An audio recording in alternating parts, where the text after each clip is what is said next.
If you want to learn more about effective management, head over to mattsingers.com and sign up for my free management training. Welcome to the Mad Singers Management Podcast from madsingers.com, where entrepreneurs and business managers learn and share.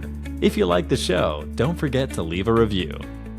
Hello, and welcome back to the Mad Singers Management Podcast. Today, I'm joined by Austin Kerr. Welcome, Austin. Hello, glad to be here. Excellent. And Austin, you have more than one foot into the world of management. You run a company that is a management software helping business owners how to actually manage their teams and so on a day-to-day basis. Is that right? Exactly, yeah. Excellent. Before we start talking more about management, would you mind giving us a little bit of background into who are you and how have you ended up where you are right now? Yeah, so basically I've always kind of been in a managerial role. Right out of high school, I was in a rock band. I toured a little bit, started doing tour management, which is where you're hiring all the different staff.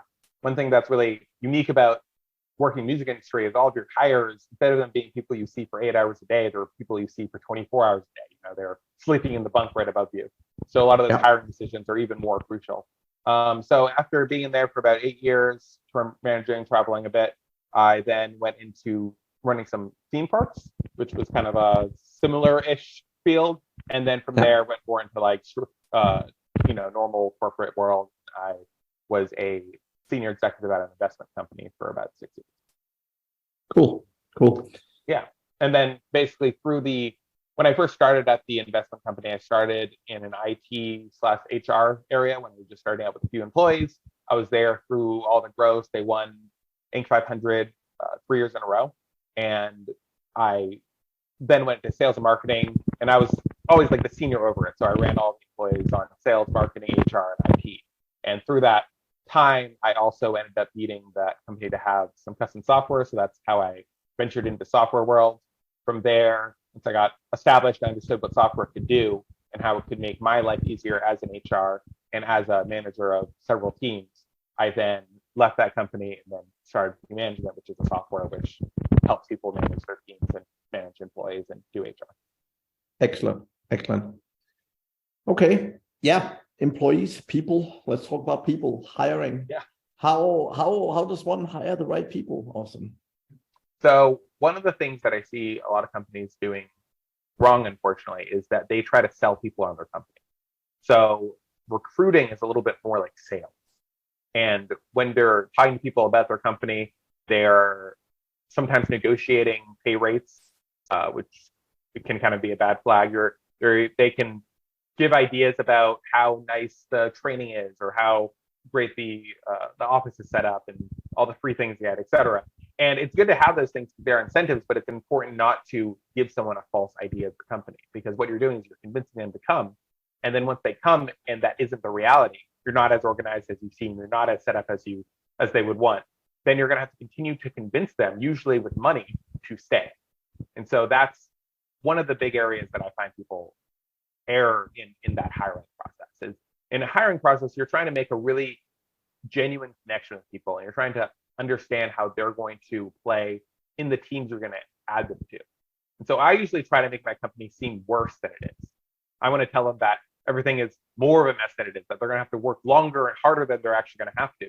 Because what's going to happen is then when they come in, right, I've set that expectation that it's going to be one thing. And then when it's better than that, now they're going to feel like, wow, this is a great company. Whereas if you tell someone, oh, we have unlimited pay time off and we have this, and it's not really that simple, right? You're not going to give them unlimited. You're going to scrutinize on some things, whatever. And then they come in, then they're going to feel like they are getting something less than what they expected. And then they're going to be immediately unhappy. And that can be the same company that's offering the same things. So it's really important, even when you need hires, that you don't try to, it's not a sales job, it's an interview. You're saying, should I choose you to be a part of my team, to be a part of my company? Totally makes sense. So when you start hiring and so on, let's talk about determining the roles and so on, right? How do you make sure you actually get the right people on board? So one thing that's a really important factor that you want to play with is experience. So some people would start a company and they're going to want the most experienced people to come in and make the company the idea of what they think a company should be, right? And Yeah. so I usually say that when it comes to experience can be great, but you're going to want to, if someone's, I want to separate. So I'm not talking about experiences in like they know how to, or if you're hiring some contractors, they've contracted before, they've hammered nails, they've done some plumbing. I'm talking about more experience than you. So if they came from like a bigger company or a more successful company than you, or they were in a management role and you bring them in, they're going to expect to be in the way that, like, they're going to expect to have that seniority, sometimes even over you. So if you start a company and you go for, like, let's say I have a software company and I go for the best Google employees and I try to bring them over to my company, or they're looking and go, oh, great, this guy has all this wonderful experience, he's going to come and make my company as successful as Google. And what's going to happen is you're going to have a really badly balanced team. And those employees, if they're more experienced than you, if you're the CEO or the manager, then they're often not really going to listen to you. They're going to have, it's not really going to mesh. So if you have someone that's around you that's more experienced than you, that has that great executive experience, you're going to want them as a mentor, because then that communication is going to come from in the right direction. Whereas when you have someone being an employee, you always want them to have somewhat less experience than you, or be eager, be trying to learn. You're going to want to expect to train them. If you're hiring staff, you want to expect to train them. That way they can come in and be a part of your team as opposed to being part of the team. Yeah, that makes sense. That makes sense. So do you think you should always hire people that are less experienced than you, or is there exceptions? I would generally say you want to always hire people who are at the same or less experienced than you. There's definitely, like I said, there's things you can do with those people, right? You can put them in a board of directors. You can put them in as a mentor. You can use them in different ways. But the only time where you would want to take someone who's more experienced than you is when you can honestly tell that they're coming into the situation with a learning attitude. You want, like I said, you want employees who are going to try to be a part of your company. They're not living out some past company that they were a part of or some past role. You want someone to start in your company from day one. How is the best way to do it in this company? How's the best way to set up things in this company? When you, like I said, when you want someone who's a little bit more experienced and you want that someone to tell you how things should be done, then they shouldn't be an employee. They should be a consultant. They should come in saying, great, I have this plan. I'm going to help you implement it from that position, because then once you're done with them, you can let them go. Or if things aren't working, it's a very different relationship, and you're going to be looking at the right way, and they're going to be looking at it the right way. Yeah. Interesting. The other factor with hiring people who are more experienced, often I find, is that they are going to be more expensive. So you're also going to run into those balance problems, right? For a lot of reasons, it's really important when you're hiring that you look at not just what you're trying to achieve, but you have to think about the fact that when you're hiring an employee, that person's going to be with you for the next year, 2 years, 5 years. You want them to be there. And so more than just what's the result, you have to think about what's the process going to be like. How enjoyable will it be to work with them? How much will the other people work with them? One of the things I often think about when I'm hiring for someone to be a part of a team is I will try to take stock of the employees I have, and I'll try to find which employees are the most similar. And then I'll kind of base how their interactions will be with the other employees based on that one employee similar. That way you can kind of get a good idea of the chemistry that's going to be playing. So that one I look at a lot. So one of the things I've seen, particularly when you're doing larger scale hiring and you're hiring multiple people with very similar skill sets, right? One thing I've seen as a huge hack is basically comparing who is the people who are actually succeeding in your organization today. And how can you find more of those people? Because pretty often you'll actually see similarities. And we've definitely, in some of the big organizations I've worked in, we've benefited hugely from that, because you can often see, I mean, one time I worked in IBM, right? And we were hiring quite a bit of customer service staff. And one of the things we realized was that if people had worked previously in as a waiter or something like that, often their performance would just be significantly higher, right? And that we don't exactly 100% know how, but we make an assumption that it's probably because they're, if they're driven by tips, if they're usually getting paid more, if they perform well, that makes them more likely to perform. But we basically saw that repeatedly these kind of people were doing extremely well, and therefore we ended up targeting that type of people specifically when we were actually hiring, right? And that significantly increased the performance of the team overall. So that's love that tip. That's super useful. Yeah, absolutely. I mean, I found a lot of cases, like certain types of jobs, especially where there's a lot of motion and like random actions happening, like a waiting staff, they learn to think on their feet and they learn to think fast. Otherwise, they don't last long. And so I can totally see how in a lot of applications, that sort of experience is extremely useful in a lot of different avenues of different worlds. Yeah. Excellent. What about promotion? I mean, you mentioned it earlier, but when do you promote people? When do you know they're ready? When's the right time? So I think that promotion, for one, it depends on what type of promotion, right? So a promotion to management or a promotion to a different area, those are kind of two different things. So when you're talking about promotion to management, I don't typically look for necessarily the best performer, because certain people are good at certain things, right? So, which is something else I want to touch on for a second. So like for instance, at a company I used to work at, there was one employee who would have been horrible in a lot of roles, but where we needed her was managing a lot of complex details that at the time the system couldn't handle, so she had to keep a lot of it in her head. So she was, a bit bossy, a bit rough on the feathers, but she was great at that sort of thing because she had a very good control of her space. And so someone like that is really great at that role, while she would be, let's say, a horrible salesperson or a horrible customer service person. That wouldn't be the role for her. So you also have to think about what role you're going for and who has those traits. So similarly, for management, I usually look for people who other people listen to easily, right? So I'm not necessarily looking for the highest producer. They have to be obviously not on the low side of it, but I more look at how they interact with others, and I can then tell how well they'll be able to execute orders, how comfortable people will be following them. And you can see that even just on people who have a movie lunch in the office or something like that. You can see how these people interact, how they talk to each other, and how receptive people are to your communication. And that's what I find to be the biggest factor in deciding to promote someone. Now, when it comes to moving someone from, let's say, a lesser position like the mailroom to a sales area, then I'm looking for other things, looking for how outgoing they are, how much they talk to people.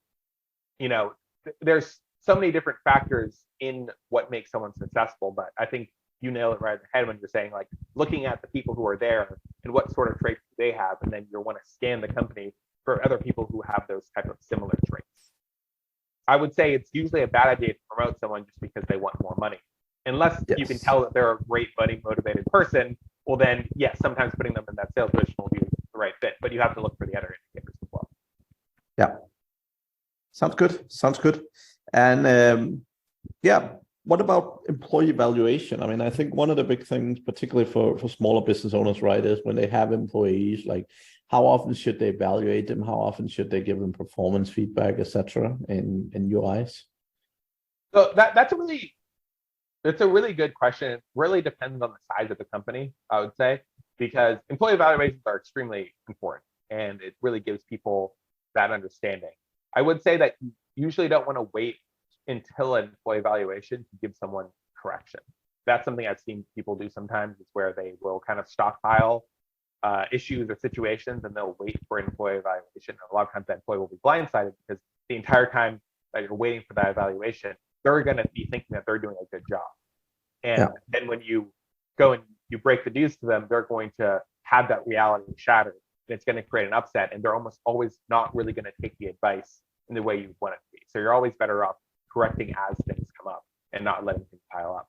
But as far as evaluations go, if you're in a small company, doing them once a year is a great idea, not because that's necessarily the most valuable to the employee, but just because that's what you can actually commit to. It's extremely important that when you say, hey, we're going to do quarterly evaluations, you do quarterly evaluations. So you would never want to start with quarterly if you're a company with 20 employees, a young startup that maybe has 5 people, whatever. You're not going to want to do it, because you're not going to. You're going to want to say, great, we're going to do it annually. And then once you do it, go, okay, we're going to change it to, every 6 months. Okay, now every 3 months, whatever. But you're going to want to make sure that you're setting realistic expectations on what the company is or what you're going to be able to do. And so when you get to a bigger company, yeah, those reviews are really important because they are extremely valuable to employees. But you also have to know that when you do an evaluation, people are going to expect a raise most of the time. So that's another factor that I would love to talk about, is that you have to kind of plan to give people more money. A lot of businesses don't have plans for that. They hire someone and then they go, well, great, they're working at this rate. And they're not planning on increase. They're not planning on doing annual raises. And so when employees come and they go, hey, I need raises, hey, I need stuff, then the owner or the executive's at a reactionary position. And they're not really set up to handle that. And so now they're sweating, how much money do they have? Can they afford it? What are they analyzing it based on? And so that puts you in a really bad position business-wise, and it can set up your budget to fail. So it's really important to plan to do those raises and to think about it ahead of time, so that when it comes to the review, you're not paying it off because you know they're going to ask for money that you don't have. That makes sense. That makes sense. And let's talk about that piece. Like how much is good? How should you do? So when you evaluate an employee, what's a good raise? What's the right level? I would love to be able to give like a really solid answer on that. There's excellent. There's so many factors that go into that. Namely your budget, right? So employees don't always think about it, but obviously there's a certain amount of income that comes in and a certain amount of money that can go out, expenses. So, you can't just give raises, right? And one of the things that you're going to be running into with raises is what I brought up earlier. If you're giving people the unrealistic expectation of your company, you're going to have to pay them to stay. And you can never really pay someone enough to be miserable, right? So some companies will focus on things like rewards or events that you'll have, and those things are great. They do add a lot to morale, but what really creates morale is job satisfaction. Someone knowing that what they're doing matters. And so if you can create a good system for tracking that people, what they do matters and that they are affecting things, and every now and then you go, hey, great, you did law, I really appreciate it. Not something generic, not something that you do once a month, but if you actually take the time and you're paying attention, you notice, you value people as people, then that's the thing that's going to make you have to spend the least amount of money, because they're going to get something that they couldn't get somewhere else, and therefore they're not going to be balancing you against the other employer who just got a big contract and is offering a better salary. Yeah, and one of the big things I always say to smaller business owners is that there's a lot to be said both for working in larger corporations and working in smaller businesses, but typically the benefit in smaller businesses is that you have to give people more responsibility, right? Because you simply have less hands, and able hands are hugely valuable. And as an employee, if you want to learn and grow, like doing that in a smaller business is often a lot easier. Like I've worked in big corporations myself, and sometimes you spend years waiting for that promotion, or someone to retire, or someone to I don't know, get promoted themselves or whatever. But reality is, in the corporate world, you can often wait a really long time sometimes, right? Yeah. Whereas the benefit with smaller businesses is they need capable hands. And if you're good, if you can provide value, right, like you can get a lot of responsibility, you can get a lot of personal growth in a really short span of time. And I sometimes see people kind of mess it up for themselves by being like, hey, if I need to do these 2 bits extra, I need to get that much more money and so on, right? But the whole thing is, if you can grow as an individual and make yourself more valuable, then the money will follow, right? But the whole thing is exactly as you said, like businesses don't just have money. And this is a lot of employees, they're kind of looking at companies and they're like, oh, well, they're a big company, they have unlimited money, but that's not how it works, right?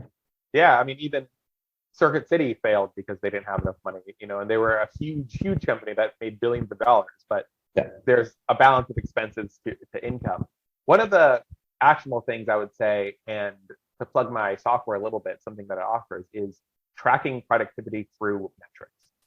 So when you have your company, it's important, and it takes a little bit of work. It's not necessarily always a simple thing, but something like gross income is a really easy metric to know that you should keep.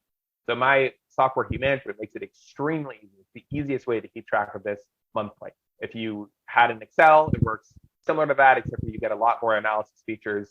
It's just as easy to put in data. Plus, you can connect it with other software. So instead of having to put your numbers in manually, you can just connect it to Stripe or connect it to Authorized.net or your payment processor, and it can keep track of those numbers automatically for you.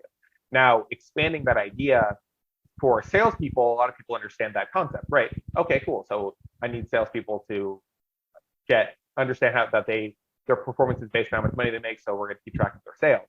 But that same idea is useful at anyone who has a non-project-based job, right? So some employees, like my developers, I can't really give them a stat because what they do is different every week. There's no equal thing to producing. But for anyone who's not on a project basis, someone who produces chairs or who rings out customers or who cleans desks or who does shipments, all these people have reoccurring jobs. And so the way you manage these people is a little bit different. That's where management's useful for a lot of reasons, but namely what I'm bringing up is the statistics. So if you have them track how many boxes they ship each week or how many bags they produce or how many hires they make or how many desks they clean or customers come into the office, if you have them track these numbers, then you're giving them a way to kind of give an analysis of what's producing. And it's not just that week is gone and now I'm into a new week doing the same thing, producing I have no idea what. So when you have those numbers work, and then you can kind of educate your employee on other people's numbers and how their numbers affect those people's numbers. You go through them maybe once a week or once a month, and you have people say, oh, cool, this is what I produced this month. This is my numbers up to last month. You're giving them a game to play. Now they can play against themselves. And I've seen that time and time again allow for companies to pay people less, to be honest, because they have things produced. Then you can also choose to maybe give them a bonus based on their metrics if they're consistent enough, or depending on how high it is. And then now you can kind of incentivize that production, and you've created like a self-management machine. You obviously still need to manage these people, but having those numbers gives people clarity on what they're doing, and that can help them have purpose. And then purpose means they're not trying to get money to compensate for their misery. Yep, makes sense. I think that sounds super interesting, Austin. So how long have you been running the software? So the software has been on the market now for about 6-7 months. I spent about a year and a half building it before it went out. Nice. Yeah, and so it's had a few companies that were in it from day one, business owners that I knew, as well as some of my former employers. So it's had a lot of experience to understand exactly what the people need who are using it. But there's not really another software that I found that really handles the problem of managing employees. So it also makes training employees something that's automatic, because another area that a lot of software I found a lot of companies have problems with is policies and training. And the reason why is because policies and training change. And so most softwares and most systems aren't really built for change, right? So you go and you make your policy on sick days, and you create it when your company is 1 year old. Well, by year 2, you found that they had a lot of problems. It's too easy to get them, or people are taking too many. Okay, well, let me make an adjustment. Well, now you have to take all those employees and have them read it. And then you have your new employees coming in. How are you making sure that they're trained? It's a lot of manual stuff to keep in your mind or in HR's mind. So in my software, it keeps track of who's read what, but it also keeps track of changes. So when you change something, it'll automatically notify all the old employees saying, hey, this is updated. You need to go and mark it as read again. And it gives you really clear readouts on who's read what. And it's all automated. So you can just put the data in there, and it'll handle assigning it to people based on their position or their division or department. And it makes that whole subject a lot easier. And that way you can stand to hire some little bit cheaper employees who are maybe a little bit less experienced, because the training's there and they're not going to be coming to you and taking up your time in order to know how to do your job. Yeah, that makes sense. Like it. Excellent. What are some key resources that you have found super helpful in your career so far? And what are some resources, particularly in the sort of smaller business owners, that you feel from a management standpoint have been hugely beneficial for you? So there's a book called Good to Great, which is really, really amazing. When there was a point, it was funny. So when I started Management, I was still working my other job, and I was, working in the evening, and I really wanted to get the product done. I thought it was going to be like a 6-month build, and ended up taking about a year and a half, which was unfortunate and costly, obviously. And the problem that I really ran into is something that I kind of talked about a little bit earlier, which is where, even though I have a lot of experience hiring, when it came to building this new business, I didn't really think from the HR mindset. I was thinking from I need something done. And so a lot of my hires were too quick. I would hire 3 or 4, I would interview 3 or 4 people. I'd find the best one out of those 3 or 4, and I'd hire them. Say, great, here's all the things I need done, let's do it. And I kept finding time and time again, I was getting led down the wrong line, and I was wasting time and money, and I didn't have a product that was stable, that was wonderful, that made people happy. And so a friend of mine recommended I listen to Good to Great. And it's really a scientific look at why some businesses were able to succeed while others failed. And he did a really in-depth analysis using stock market data and 10 years of data to find companies that succeeded as well as companies that failed, and that were in the same industries across. His data set was, I think, a total of 30 companies. And he was able to really scientifically look at it and find what made some companies great and what made some companies not. And who first was something that he talks about, which is that the most important thing you can do as a business owner when you have employees is the hiring. Hiring is the most important thing, because who you have on your team determines how easy or hard it will be to reach your goals. And so one of the changes that I made after doing that was, instead of hiring or interviewing 4 or 5 people and going, great, this one's the best one, let me hire them, I interviewed until I found the person that was the right fit. Now, for me, that ended up being about 100 people for each position I was hiring for. And what that did is, the people I got, while they're the same pay rate as the other people I was hiring, those people produced at least 3 to 4 times the amount that the other people did. Now, not that those other people were bad employees necessarily, but they weren't the right fit for me and the way I work and the team that I was building. And so I basically had built a software over the course of a year and 2 months that was buggy, that was laggy, and I ended up having to trash a lot of it. And in about 4 months, was able to rebuild my product almost entirely with that new team. And that was like one of the biggest things that I learned, was just that I wasn't putting enough importance into hiring. I was really just looking at them as a means to an end, as opposed to someone I was going to have to deal with and work with every day for the next 10, 20 years. And so when I changed that viewpoint, and it was because of that book, he has a lot of nuggets of wisdom in that book, but that book, I would say, really, really helped. Love it. Jim Collins, generally an amazing author. Amazing. A book I really loved from him was called Great by Choice as well, which I think is excellent. And he had another one called Built to Last. So those are also great resources and amazing books for managers. So yeah, lots of good resources. So Austin, if people are eager to get hold of you or talk to you or whichever, what's the best way to contact you? So the best way to contact me, you can always send me an email if you have any questions. I'm happy to give some free advice about management at any point in time, which is just austin@humanagement.io. That's HUMANAGEMENT.io. And that's also where you would find the software, just humanagement.io. Go there, sign up. There's a free account if you just want to start keeping some metrics. It's free forever. Make a public knowledge base for your employees. That's free. Plans start at $5 per employee. There's a lot of really great features. It's less of a simple software, more of kind of like an ecosystem of pre-built tools that will give you exactly what you need to make managing an employee in your company easy, fun, not as stressful. There's many more solutions that I could get into in this podcast, but it really is a software that I poured all of my life's experience into, and a lot of other people's. It's been surveyed, been interviewed by a lot of other execs, and so it's really just pre-built. You go in there, within 10 minutes, you're set up, you know what you're doing, and you can use it to improve the company. Excellent, awesome. Thank you very much for joining me today. Thank you for having me. It's great. Excellent. And to the audience, thank you very much for hanging on all the way to the end. We'll be back again next week. Thank you for listening to the Mad Singers Management Podcast. Please leave a review. It means the world to us. You can also learn more about management at madsingers.com.